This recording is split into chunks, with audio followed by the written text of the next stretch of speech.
Thank you for tuning in to No Sudden Moves Radio. And remember, stay on the proven path so you don't risk falling behind. We are not business legends. We don't overthink it. Look around and see what everyone else is doing. If it's working for them, it will work for you.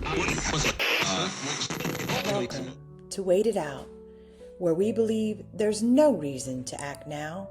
The opportunity will still be there when the timing is better. The age of disruption isn't coming, it's here. And the boldest move isn't following the crowd, it's following your why. I'm Patrick Ledden, and you're listening to Disruption Lab.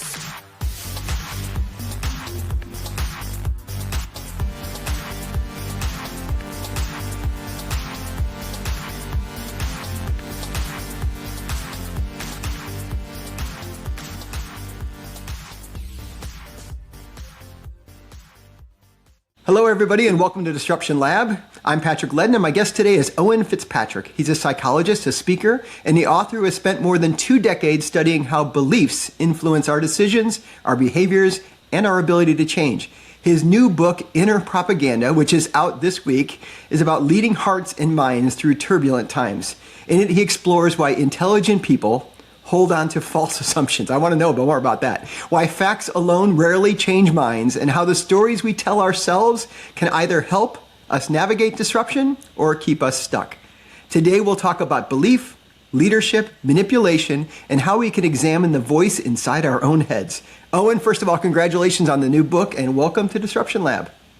Thank you so much, Patrick. It's a real pleasure and honor to be on here with you. I'm really looking forward to the chat. It's a pleasure to have you, my friend. I'm so excited for our conversation. I'm really excited about your new book. That's so wonderful. As people listen to the conversation today, I bet you they'll be quickly pulling up Amazon or walking into a store to order Inner Propaganda. So with that said, your book begins with a kind of a provocative idea, this premise of the most powerful propagandist, if you will, in our lives, maybe the one inside our own heads. So what's this inner propaganda, and how is it different from maybe self-talk? I think a lot of times when we hear about self-talk, we think that the way in which, whenever you feel bad, for example, the way in which that works is that you feel bad and your self-talk is quite negative and you have what they call an inner critic. Mm-hmm. And I struggled with my mental health when I was much younger. I was depressed when I was a teenager and even suicidal to a point. And when I went through that experience, it never felt to me like I had a negative voice and that was it. And my negative voice had to debate with the positive voice, and then I somehow was either able to turn it around or I didn't succeed. It always felt like whatever I was experiencing was real, was true.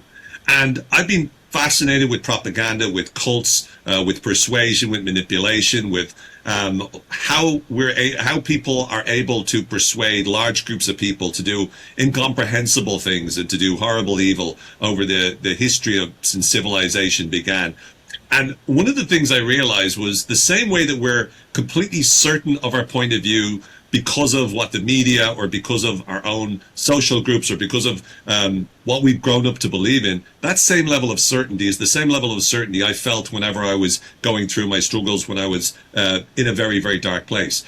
And so I realized that the exact same mechanisms that happen on the outside when we think about propaganda are happening on the inside too. Because once we feel strongly, our brain has more of, I call it an inner dictator, that determines the way in which we see the world. And it disrupts our life because it sabotages and hijacks the narrative and the story that we sell to ourselves that become the beliefs that we buy into. So our entire way of perceiving the world is very much influenced by our brain, which is goal. It's not for our happiness. It's not for our success. It's for our survival and it's for stability. And so the more I looked into it, the more I studied the neuroscience, the more I traveled to the places like North Korea and Rwanda and Afghanistan, the more I interviewed people, the more I worked with clients as a therapist and also as an executive coach and speaker, the more I came to the realization that the most dangerous lies don't come from the screen, they come from the mirror. And it's the way in which we convince ourselves that we need to understand if we're to become mentally healthier, if we're to make an impact or a difference or a change in the world. If we're to influence other people more successfully, we need to know how the brain works and how we formulate the beliefs that we do, because that can help us disrupt the limiting beliefs. And then in place of them, in lieu of them, we're able to empower ourselves to believe better, as I say. Yeah, I don't want to gloss over that part. If you don't mind talking a little bit more about the suicide kind of situation, Sure. if you will. I don't know a better way to phrase it. Suicide situation, we'll call it. But you were a teenager and you were at that brink. And I understand you wrote a note. Can you tell us a Yes. little bit about that and how that kind of made you look at this, maybe the story you were telling yourself? Sure. So from the time I can remember, when I was a child, I've always felt a little bit weird, a little bit different, a little bit awkward. I'm quite clumsy as a person in general, or at least, I've found myself walking into a number of different walls or doors over time. So I've always been. It's not your fault. Somebody built them in the wrong spot.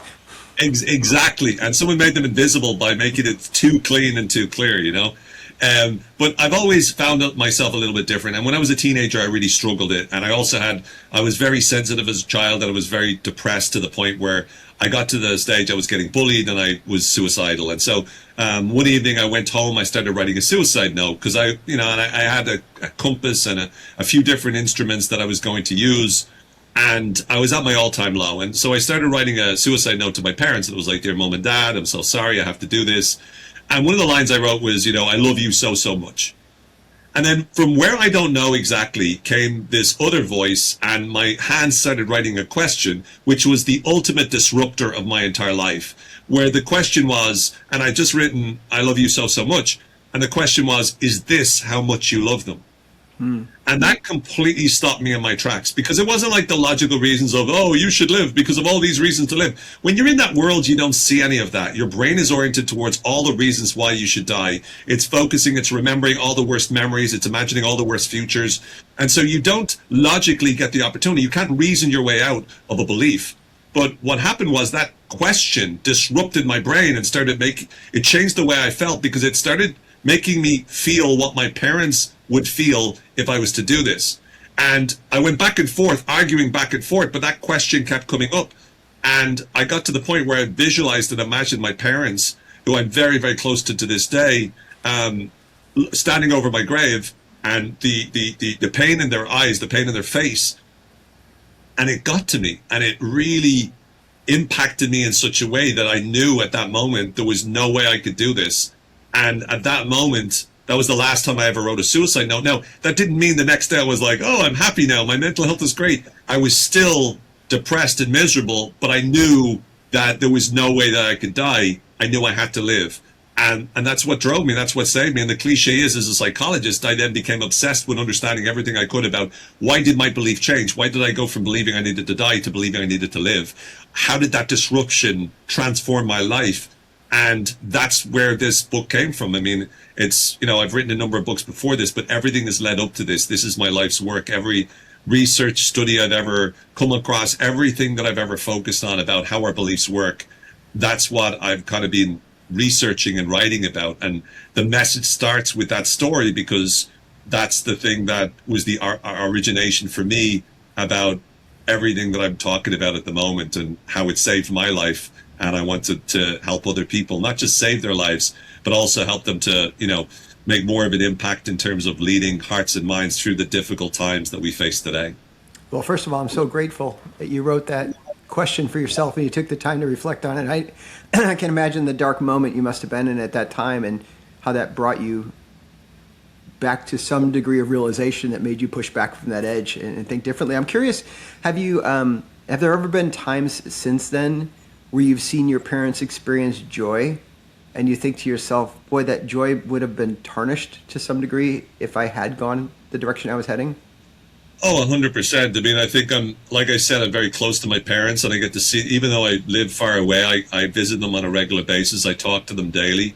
And I think we've experienced a lot of joy over the time. And I think they're very proud of, like all parents, I'm sure, are proud of their children. So they're very proud of me and my sister. And I think that happiness, it's great to know that, they have experienced that as well. But, they've also played a big part in influencing the kind of person I am. So they're to me, they're like the people I always want to live up to anyway. So my dad is my role model, and I'm so close to him and my mum. So for me, the key is that, and I want to be clear as well, it's not love that saved me. So it's very easy to turn around and go, it was because I love my parents so much and they love me.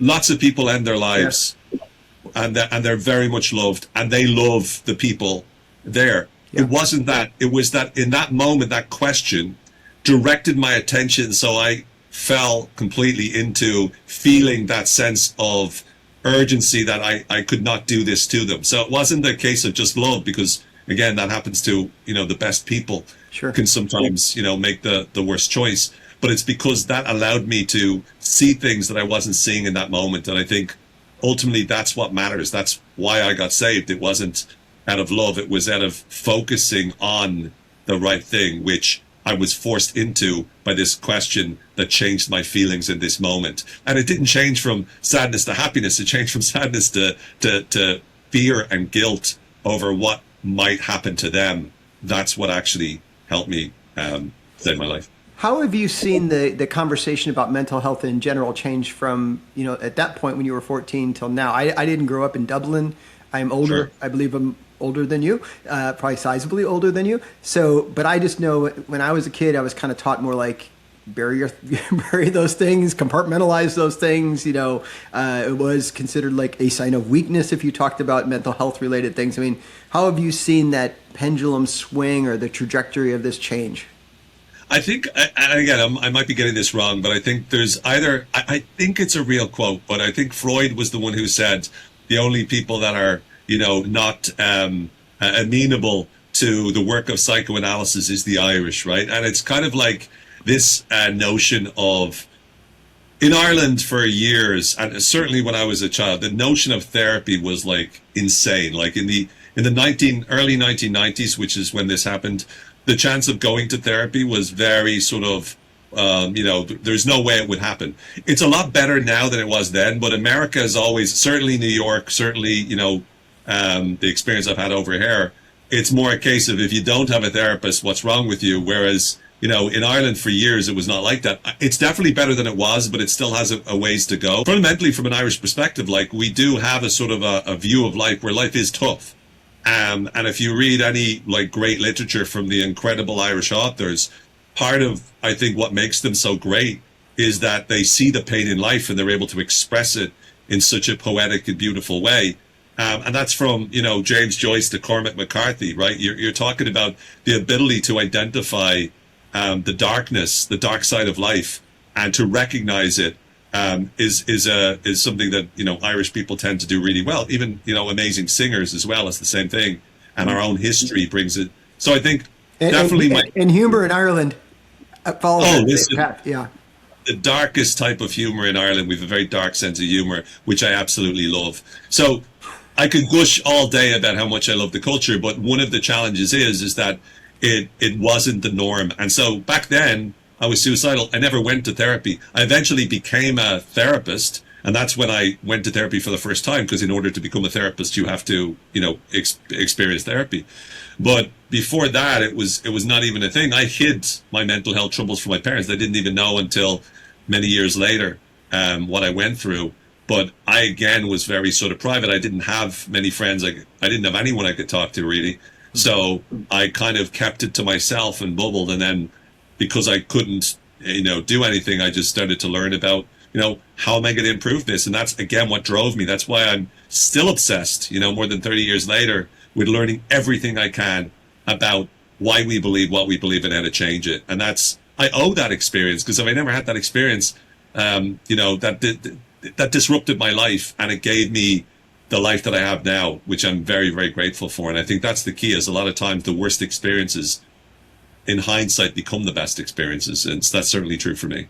It is true. It is so interesting how if you map out your life and you think about things, and I've talked about this to audiences, you'll have the ups and downs of life, and that's just part of the human experience. But sometimes when you're in those downs and you don't see what can possibly happen, you see the up follows right after it in new and kind of amazing ways. New paths open up. Now, when I think about like how would I go about studying what you study, when you realize, okay, why do people believe what they believe? I don't know if I necessarily would have thought to or would have taken the path that would have taken me to Iran and North Korea and Afghanistan and Rwanda and all these different places. I mean, you've been to over, I think it's 109 countries or something like that I saw. just tell us, like, how'd you end up there? What drove you to go there, and what did you learn when you started going to these places? So first of all, when I was when I was still struggling with my mental health, but after I'd gone through the suicidal, ideation, let's say, where I was close, over the next year or two, I was still struggling with mental health, but I got very interested in psychology. And then I remember around the same time I was about to go to college, I think, the Rwandan, or just before college, I think I was in the final year of school and I was studying history, but the Rwandan genocide happened. And I remember being absolutely like just aghast at what I was watching over there and as the news came through. And then what caught my attention was the radio station. And they would play, and the radio announcers would talk about, they would describe the Hutu folks on the radio would describe the Tutsis, which is a different tribe, as cockroaches. And they were using that to dehumanize the Tutsis to make it easier to be able to encourage the fellow Hutus to murder them. And it was one of the worst atrocities, certainly in my lifetime, if not in the history of the world, one of the worst atrocities to happen. Nearly 1 million people dying within a matter of months. And in cold blood. This isn't like a bomb that takes out 500,000 in one go. This is like door-to-door machetes, like the most disgusting, messed up stuff you can imagine. So I've always been fascinated with that. When I was in college, along with studying psychology, I studied history. I have a degree in history, and in that I really leaned into Nazi Germany. And there I was like, because of the psychology edge, I was like, how did they manage to convince so many people of what they did? So I've always been fascinated with that. And North Korea is obviously, as a result of that, always been on my list. It's the one place locked off from the rest of the world where you get to almost go back in time and experience what's like blatant in your face propaganda like. Afghanistan, obviously, this was in 2012 or so I visited. It still had a lot of like danger and bomb attacks, but I knew again, their belief systems were very, very different to anything that I'd grown up with.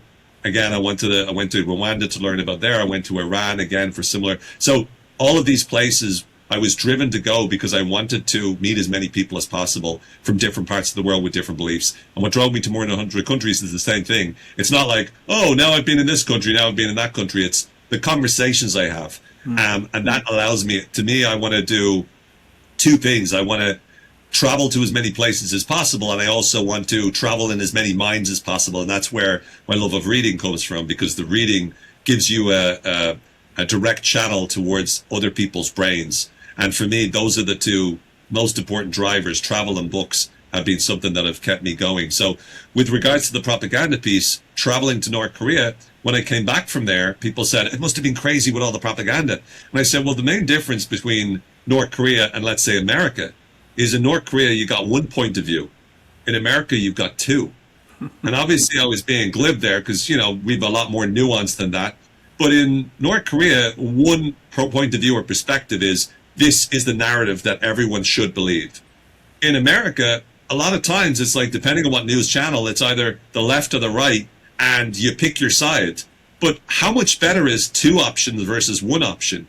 It's like if you're imprisoned in a cell and the door is closed, that's awful, right? You don't have freedom. But if someone opens up the door and you have freedom, but you choose to stay in the same cell, how much better is that? And that's kind of a question I kept asking myself. And the more I looked into it, the more I studied how propaganda works, the more I realized it's in so many more places. What I didn't expect was realizing that it actually starts in the brain, and the same mechanisms that disrupt us on the outside and feed us propaganda is happening on the inside as well. And that's sort of been the big idea behind this, was that inner propaganda is something that exists in a very real way for us. When I think about disruption or being stopped in your tracks and trying to move in different ways, it almost oversimplifies it at times, where it's like, oh, we have this moment and you go in a new direction immediately. But the reality is, in many situations, it doesn't, like, getting better information doesn't necessarily produce a better decision. Sometimes the facts alone can be ineffective in changing people's minds. So I would imagine there's people listening to this and myself to some degree at times, where you can keep giving me information, but I'm just locked into something. What's going on there, and what has your research taught you about how sometimes we struggle with changing our mind? So I think the most important framework of the book, and this is what the three sections or the three elements of the book are, in order for a belief to change, it must, number one, feel right. Number two, it must fit in with who we are. And then number three, then and only then will it make sense. And by making sense, I mean logic. The problem is we all try to convince other people of our point of view by making it make sense. So we give them the logical reasoning as to here's why this is correct. But if the person doesn't feel that it feels right to them, if it doesn't fit in with who they believe themselves to be, then it's never going to make sense to them because they're already defending themselves. There's a concept called identity protective cognition. And it's based upon this work by Dan Kahan, where they figured out that whenever you suggest an idea that goes against an identity of a person, the person actually feels threatened and will do whatever they can to be able to resist that particular idea. So what I've learned about why ideas actually change minds, when they change minds, it's because they need to feel right first and they need to fit in. So when I say feel right, the first thing is for them not to feel wrong. And what makes an idea feel wrong is when it goes against what we already believe or know. Now, when we have an intuition or when something disrupts our attention, the best kind of disruption is not when you disrupt them logically. It's not when you go, oh, this logical conclusion that I've come to contradicts what you've always believed. It's the way in which you make them feel. And that's the key part. When disruption works, it works because it disrupts how they feel. It disrupts their feeling of certainty. And that's really what a belief is. A belief is an idea we feel certain about.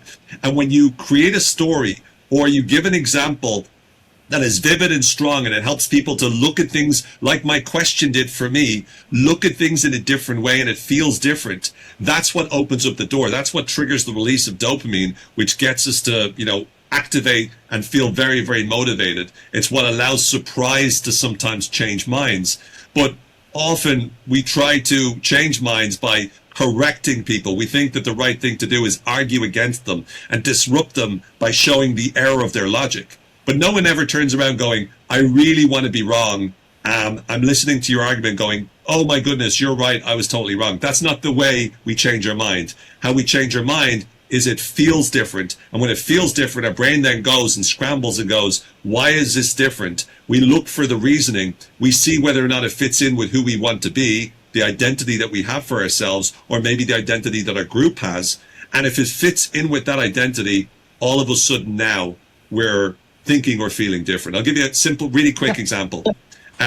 I was working with someone who smoked cigarettes many years ago as a coach, and I asked her to come up for a demonstration. And she was a very experienced coach, and she said, before we start, she said, look, Owen, just to let you know, I know all the techniques about how to stop smoking. I know how to handle cravings. I know it all.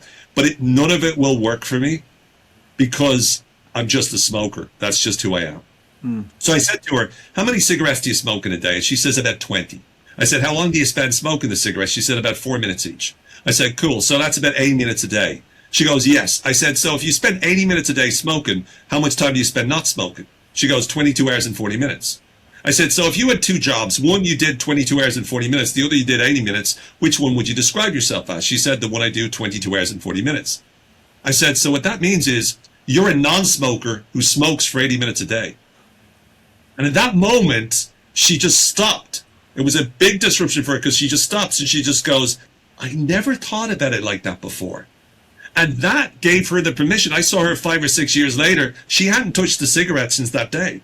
And it wasn't because of me. It was because in that moment, she got permission for her identity to accept the notion of being a non-smoker. She got to realize that this is something that I can do because the very impediment to her success was the conviction that says, I'm a smoker. And when she realized that actually she was a non-smoker that smoked, now all of a sudden she could also be a non-smoker that didn't smoke. That's so interesting. I imagine there's people listening to this right now that, whether it's smoking or something else, they identify themselves as something. But when you kind of reverse that conversation like you just did there, and you said, no, you're this who occasionally does that, all of a sudden it's like, well, yeah, I guess I kind of am. And that's what opens up the door to identity. There's research out there, Jonah Berger in his book, his recent book, Magic Words, he talks about how when you want your kids to help with the washing up, instead of saying, will you help me with this, say, will you be a helper? and kids are more likely to acquiesce if we give them the label, because we like to be able to be a certain type of person. We like the opportunity to be a certain type of person. But the problem is, so many of those labels we give ourselves are the very labels that hold us back.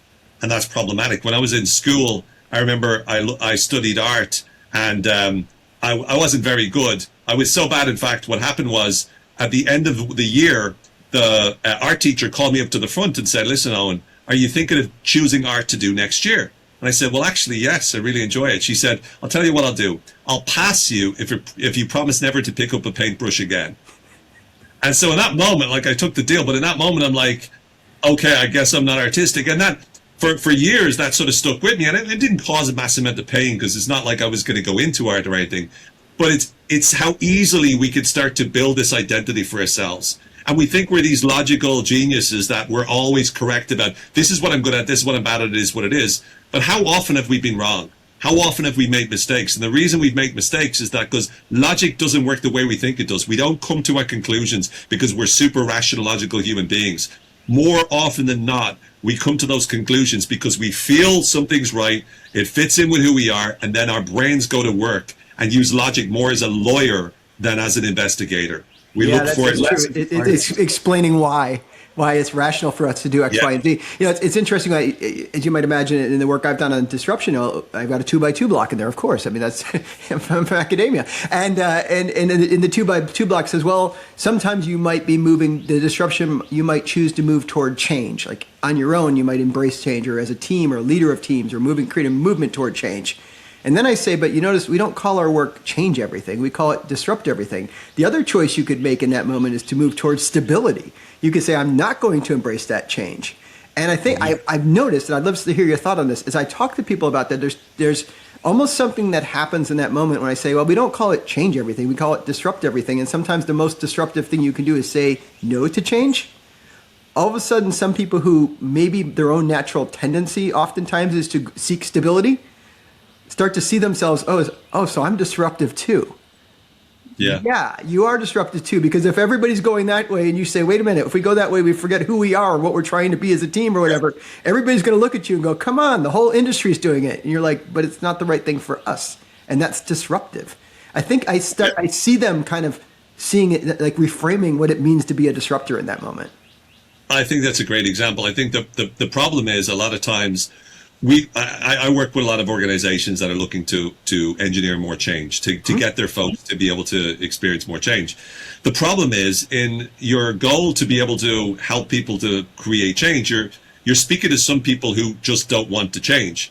The problem is the world is changing. Yeah. So if you don't want to change, well, it doesn't matter whether you want to or not. It's happening. So we can either fight against it or not. And to your point, sometimes the most disruptive thing you can do is to try to go in the same direction as you're going in, when everything else is going in a different place. But the most important thing, I think, is to recognize that we have creative potential. We have disruptive potential. We have the potential to change. And I try to get across this notion that changing your beliefs is a good thing. And I think somewhere along the line, we turn around and we've got negative perception of people who change their mind, especially like you take politics. It's like, oh my goodness, they don't stand for anything. I prefer someone that changes their mind on something, that someone is just completely convinced this is the way to go. And no matter how much evidence or how much data out there shows them that they were wrong, they still double down. There's something that we're addicted to certainty. And the problem, I think, is as well in society is that often we're attracted to the certainty of others, even when they're wrong. It's the whole emperor's, with no clothes on notion. I think sometimes when someone's absolutely convicted and completely certain of something, that attracts us in uncertain worlds, because when we're adrift, we look to anything and everyone. Well, they seem to know what they're talking about, so let me lock onto that.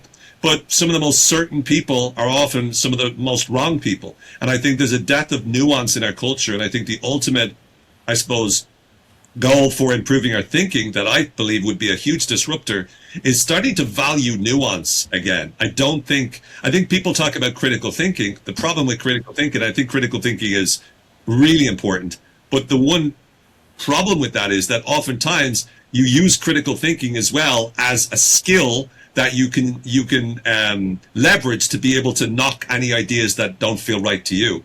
Whereas nuanced thinking means that if I'm talking to you, Patrick, I'm looking for the fact that you're kind of right and I'm kind of right, and we're looking to try to find a bridge. And that's where the best ideas come from.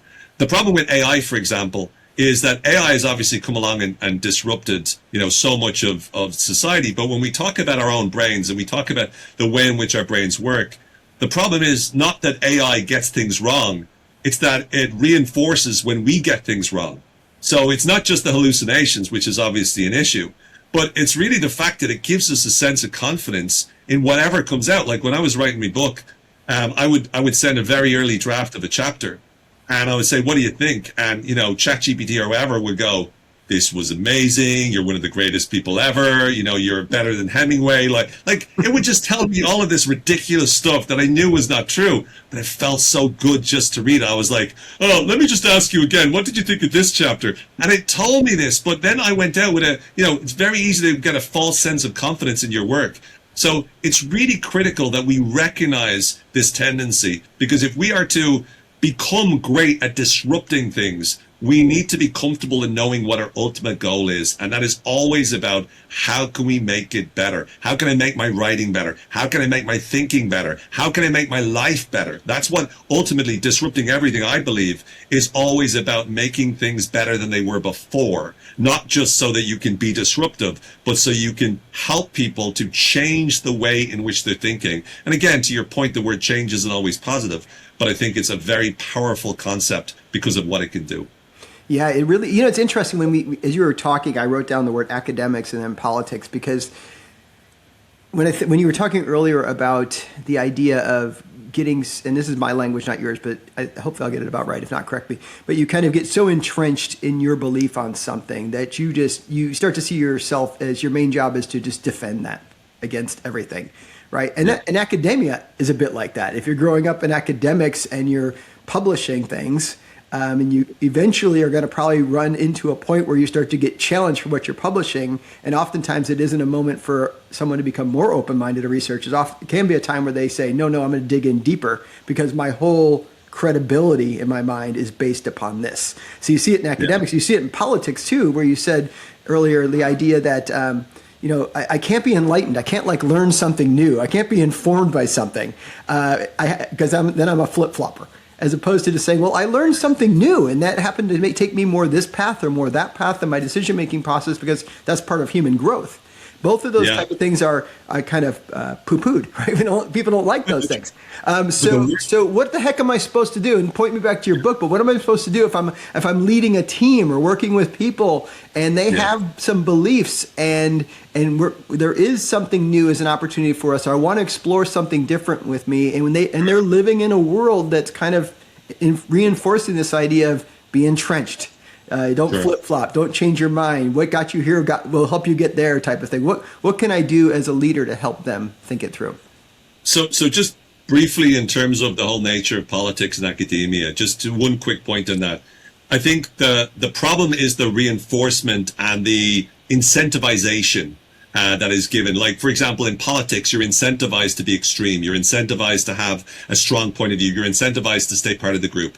If you go anywhere in terms of you use any form of nuance where you don't agree with your entire party, you get kicked out of the party and you get abandoned by the party in many cases. And we've seen lots of examples of people going left to right and right to left because they decided to diverge from their party in one issue, and all of a sudden the party wanted nothing to do with them, and they found a home in the other party, and they were able to change all their beliefs. So I think, again, this is the biggest mistake of politics. It is driven by this desire to be polarized. It's driven by this desire to be part of that.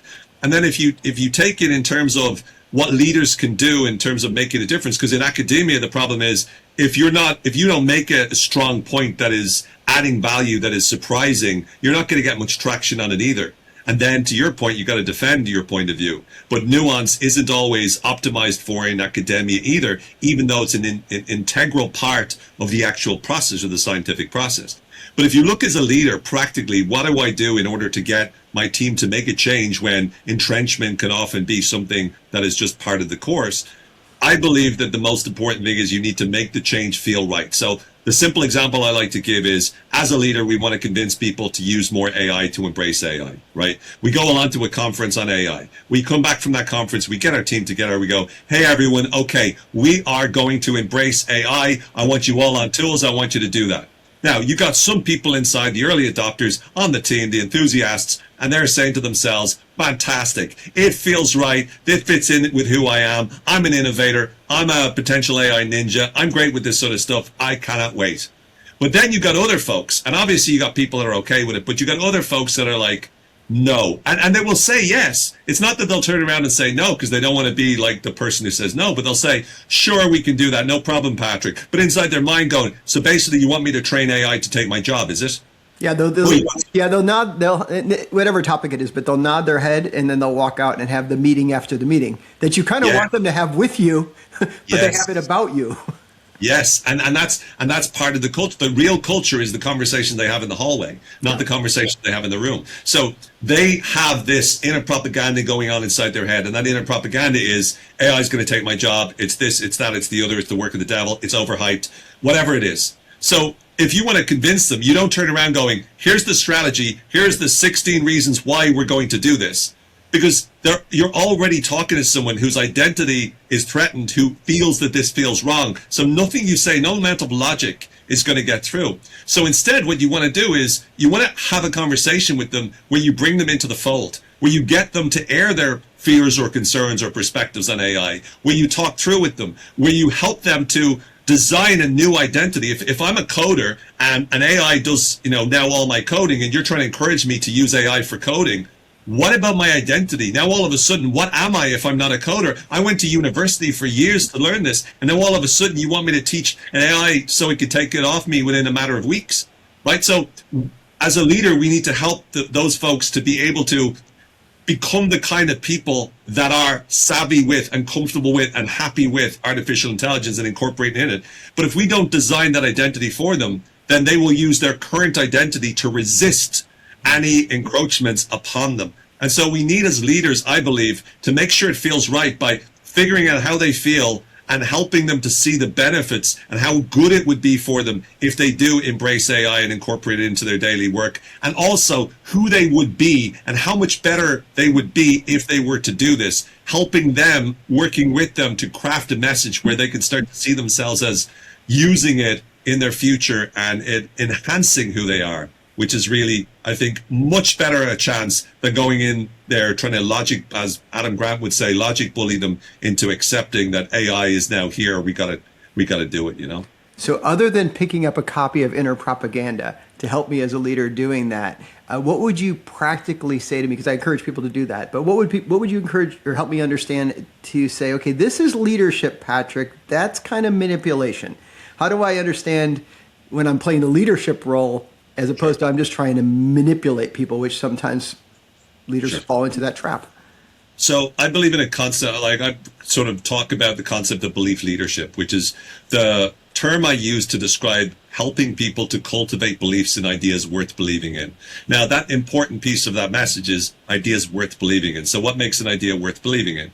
Well, the difference between successful ethical influence and manipulation is when the idea that you're trying to put across doesn't just benefit you, but it benefits them. So whenever people say, how can I persuade this person more effectively? My question is, what is it that they want? That's the wrong question, is to ask, how can I persuade them? The right question to ask is, what is it that they want? What is it that I want? And how can I connect the dots? So the first thing we need to do as belief leaders is go, what is in it for them? How can I help them? How can I impact them in a positive way? And in doing so, help them to cultivate this new belief. And then the second piece and the second thing we need to focus in on is, are we using deception, or are we being above the line? So we need to ensure that the way in which we're communicating does not trick them, does not lie to them, does not deceive them. Because really our goal is to help them. Because if I want you to believe in something and I use deception, well, it's going to come back and bite me, because at a certain point in time, like if I turn around to you and I go, oh, AI is going to help you, it's not going to take your job, and then 6 months later it takes your job, I might think I got away with that. I promise it's not going to work out like that, because it negatively destroys your reputation and it's never going to end well for you. So you always want to be able to have a plan and to be thinking strategically through, how can I make sure that this is a win for them and a win for us? And I think the most important thing that AI can never do, that human beings can do, is to believe in them. AI can never believe in you. It can be sycophantic, tell you what you want to hear, but ultimately a human's belief or conviction in you is more powerful than anything. And I think that that's one of the things that as a belief leader you can do, is believe. You don't have to believe in their current performance, but you believe in their potential to improve. And they will feel that, and that will influence them in such an impactful way. Because when you feel like a person believes in you, it gives you an extra lift, an extra spirit. It helps you to overcome the challenges or the adversity that you face in this moment, and it gives you the possibility for real success. So I think that's the most important thing as leaders we can do. I love how you say that about winning, because I spent 12 years as a professor at Vanderbilt and ran undergraduate business, and I taught leading business through times of crisis, and I also taught negotiation. And negotiation, I would tell my students, I said, if somebody walks up to you and they say, "I've got a win-win for you," the first question you should ask is, "How do you know it's a win for me?" As opposed to that when you hear it, you go, "Oh, thank you so much. Let's go do it." It's like, no. How do you know that's a win for me? Or have you made a bunch of assumptions about that? And in negotiation, in many cases, it's a conversation. So let's just talk about what a win looks like for you. And if we can't have that conversation, maybe we shouldn't just partner on this, because we're not going to get to a great place on it. And that's why most of the work that I do is really about asking questions, right? Whenever I work with organizations, the most important thing that I teach on a regular basis is asking questions, to be more consultative, to be more of a trusted partner, strategic advisor, asking questions so that you understand. Because the way I kind of put it is, value is not what you bring to the table. Value is where what you bring to the table overlaps with what their needs are, how this solves their problem, how this helps them achieve their objectives. And that's true value. Value is only effective when they've applied what you've given them. And I think a lot of times we let ourselves off the hook and we go, okay, well, I've done my part. No, we need to be thinking about what their needs are, what keeps them up at night, what do they worry about, what do they fret about, what is their desire, what do they really want, and most importantly, what do they need? Because sometimes what they ask for is not necessarily what they need. So we need to ask the right questions. And in many, I'm sure in your experience as well, Patrick, when you're teaching negotiation, there's the beautiful PIN model of negotiation: positions, interests, needs. And the questions that you ask are designed to get to the point where you understand, okay, we can't agree on positions, but maybe we can find the mutual needs where I can get what I need, you can get what you need. And even if we don't agree on these issues, we can still get what we're willing to walk away with to make this a successful negotiation. But the only way we can do that, to your point, is asking questions and really getting to know the intricacies of exactly what the person actually wants and needs. Yeah, asking questions is such a critical thing. And somebody told me one time, and as soon as later I'll think of who it was, and I'll feel bad that I didn't say his name. But Michael Bungay-Stanier, the idea of can you hang in there long enough to ask one more question? And I think that's a brilliant idea. So I'm going to hang in there and ask you one more question as we wrap up, and I appreciate your time. And this question stems from a little tiny disruptive moment. The listeners know this, that my producer of the show, Jess, she said to me, "Hey, Patrick, you go to the same place, order the same latte all the time, and you're out there talking about disruption. Can you try to disrupt that and see what you get from it?" So I've been on this journey to find the best vanilla latte, and it's just a thing. Go in different coffee shops, try different places, as opposed to always going to the same place. And it's been a good experience for me. Meet new people, see new things. You never know what's going to happen, and have some tasty drinks along the way. So my question for you is, are you in the pursuit of the perfect drink or the perfect food item, or have you already found that and you want to share it with the audience? So I would be very similar to you. I've got my comfortable places I go. I like to do the same thing. And there's actually neuroscience explanation as to why you do this, because it gives you something that you can control, something that is a sense of certainty in a very uncertain world. So I choose to do that. Obviously, when I travel, I go to crazy places and I like to go to somewhere I've never been. But in some areas of my life, I love eating the same thing in the same place in the same way, all the time. And I'm very happy to do that. When it comes to the perfect food, there is a dessert called banoffee pie, and there's a particular place it's in Greece. It's in this beautiful island which I go to. My girlfriend's Greek, so we visit there each summer, and it's called Evgada, and it's called the one red dot, and it is the greatest dessert. It's something that she will tell you, I'm the easiest going person in the world. She goes, you never ask for anything. She's a big foodie. She's an expert in food, amazing cook, but she's always very sort of has her goals for what she wants to eat. With me, I'm like, I don't care. I'll go wherever. I'll do whatever. I'll eat whatever. But when it comes to that, she's like, the one thing she has to do whenever we go there is we go straight to that place. So that is the perfect food, banoffee pie. It's like caramel, banana. It's just cream. It's divine. So, all right, so I've written it down. Banoffee pie, the one red dot. yes. Awesome. Yes. Well, hey, thank you, Owen, so much for joining us, and congratulations again on Inner Propaganda. Folks, please check it out. It's available online right now. It's in stores everywhere right now. And as we wrap up things, just think about this. Our conversation really, at least for me, it reminded me that disruption isn't shaped only by what happens around us. It's also shaped by the stories we tell ourselves about what is happening. Owen's new book is Inner Propaganda, Leading Hearts and Minds Through Turbulent Times. And I said it's available everywhere. Pick up a copy. I encourage you to do just that because it's going to help you examine the beliefs that might influence your decisions, your relationships, and the ability to change. So again, Owen, thanks for joining us. And for everybody out there, thanks for joining us as well. My name's Dr. Patrick Ledden. Now go make it a great day.